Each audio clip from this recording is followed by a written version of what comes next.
বলে দেশো সবাই পালন করি মিলাদুন নবী। নবীজি শ্রেষ্ঠ নিয়ামত, নবীজি শ্রেষ্ঠ নিয়ামত কোরআনে পাবি। এসো সবাই পালন করি মিলাদুন নবী।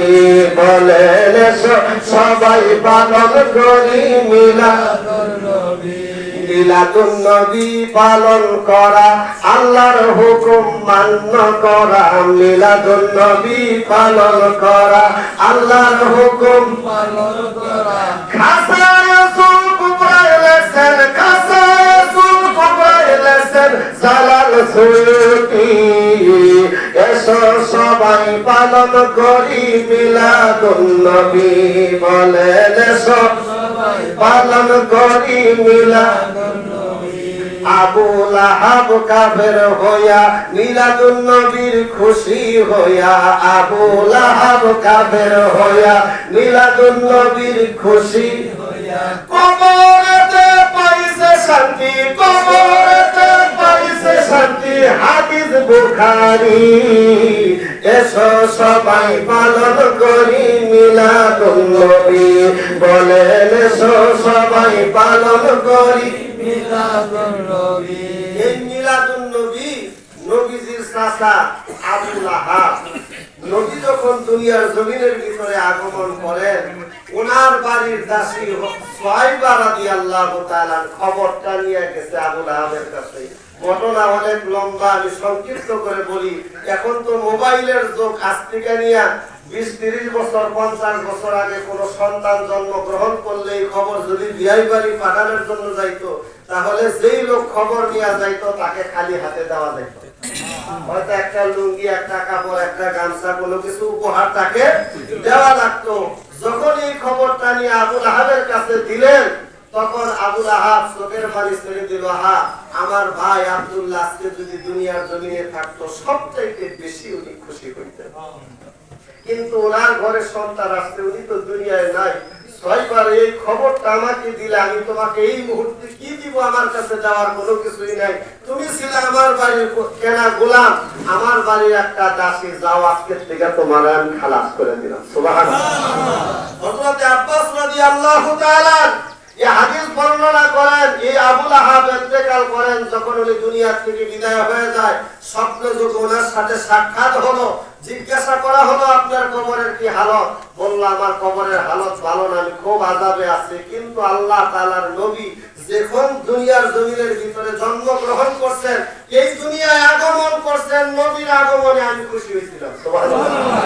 নবীর আগমনে খুশি হওয়ার কারণে সারা সপ্তাহ আমার কবরে আযাব হয়, কিন্তু আল্লাহর নবীর আগমনে খুশি হওয়ার কারণে সোমবার আমার কবরে আযাব হয়। বলে বলেন না মারহাবা। নবীজির উসিলায় আমি কবরে শান্তি পাই। বুখারী শরীফের হাদিস, আল্লাহর নবীর ভালোবাসার পর একটা কাফের যদি মুক্তি পায়, ওই নবীর আগমনে যদি এই উম্মত আমরা যদি নবীর মিলাদে নবীর আগমনে খুশি হই, অবশ্যই অবশ্যই আল্লাহ এই মাহফিল দেখে, আল্লাহ রাব্বুল আলামিনের নবীও দেখে। যারা আল্লাহ রাব্বুল আলামিনের নেককার বান্দা তারাও দেখে, আল্লাহর কোরআন সাক্ষী। অতএব এই মাহফিল আমাদের জন্য নাজাতের জরিয়া হবে। সুবহানাল্লাহ। দুনিয়ায় যত বন্ধু বান্ধব আপনজন যারাই দেখতেছেন, কেউ আমার আপন হবে না, সবাই আমার পর। কবরের ভিতরে প্রধানতম প্রশ্ন হবে আল্লাহর নবী সাল্লাল্লাহু আলাইহি ওয়াসাল্লাম সম্পর্কে। যখন আমাকে আপনাকে জিজ্ঞাসা করা হবে যে মান হাযা রাজুলুন, নবী সম্পর্কে তো এই ব্যক্তিকে, তখন আল্লাহর নবী রাহমাতুল লিল আলামিন, নবীর ভালোবাসা যদি হৃদয়ে থাকে, আল্লাহর নবী উত্তর দিবে, এই মুনকার নাকির ফেরেশতা এই ব্যক্তিকে জিজ্ঞাসা করো, আমি নবী উত্তর দিয়ে দিলাম, সে আমার উম্মত। সুবহানাল্লাহ। কবরের ভিতরে যদি নবী আমাকে উম্মত হিসাবে স্বীকার করে নেয়, আমার আর কোনো ভয় নাই, আমার আর কোনো চিন্তা নাই। সেই কবরের ভিতরে আপন কেউ থাকবে না। সেই রহমতের নবী, দয়ার নবী, মায়ার নবী, রহমতের নবী আমার আপন হবে। এই জন্য দুনিয়ার কোন মানুষ আমার নবীর মিলাদ মানুক বা না মানুক, আমার নবীর মিলাদ কোরআন হাদিস ইসলাম কিয়াস সকল কিছু দ্বারা সাবেত। অতএব কেউ যদি বলে নবীর মিলাদ মানা যাবে না, নবীর মিলাদুন নবী করা যাবে না, সমস্ত উলামায়ে কেরাম কোরআন কোরআনের দলিলে ওই লোকটা বেঈমান হয়ে যাবে। ওই লোকটা কি হয়ে যাবে? নবীর আগমনে আমরা খুশি না বেজা? বলে বলেন খুশি না বেজা?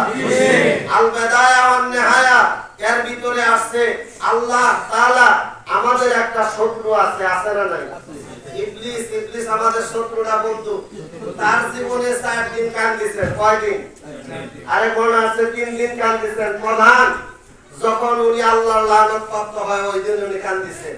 দ্বিতীয় যখন আল্লাহর নবী জন্ম গ্রহণ করে ওই দিন উনি কাঁদিয়েছেন। বেজার হয়ে কাঁদিয়েছে। খুশি হয়ে না বেজার হয়ে? শুনে বলেন খুশি হয়ে না বেজার হয়ে? আবু কুবায়স পাহাড় তারিখের ভিতরে আসছে। আবু কুবায়স পাহাড়ে দাঁড়ায় শয়তানের জীবনে সবচাইতে জোরে চিৎকার দিয়ে উনি কাঁদিয়েছেন। হায় হায়, সমস্ত শয়তানের ছেলেবেলা সব জড়ো হয়ে গেছে। গুরুজি আপনি কাঁদেন কে? এটা কি ব্যাপার, আপনি এত অস্থির হয়ে গেছেন? তোমরা তো খবর রাখো না, আল্লাহর নবী রহমাতুল লিল আলামিন দুনিয়ায় আগমন করছে। সুবহানাল্লাহ। যে উনি আগমন করছে এতে আপনার কি সমস্যা? ওই উনি আগমন করছেন, আমি যত অন্যায় পাপাচার করায় আমি জাহান্নামের পথে নিয়ে যাব, নবী রহমতের ডাক দিয়া নবীরে ভালোবাসা মানুষ এক খেলায় জান্নাতে যাব। শয়তান ওই দিন ডাক দিয়া বলার পরে তার ছেলেবেলারা ডাক দিয়া বলল যে গুরুজি চিন্তা করবেন না, বনি আদম সন্তানের কোন পথে কিভাবে তাদেরকে বিভ্রান্ত করা যায় এই কৌশল আমাদের জানা আছে। অতএব আল্লাহর নবী জন্ম নেওয়ার কারণে আল্লাহর নবীর আগমনে তামাম মাখলুকাত খুশি। বেজার কারা? জোরে বলেন বেজার কে? সবাই বলেন বেজার কে? শয়তানের দেখছেন কেন? দেখছেন কেউ? আমার ভিতরে আপনার ভিতরে আছে শয়তান। কথা কোন নাকে?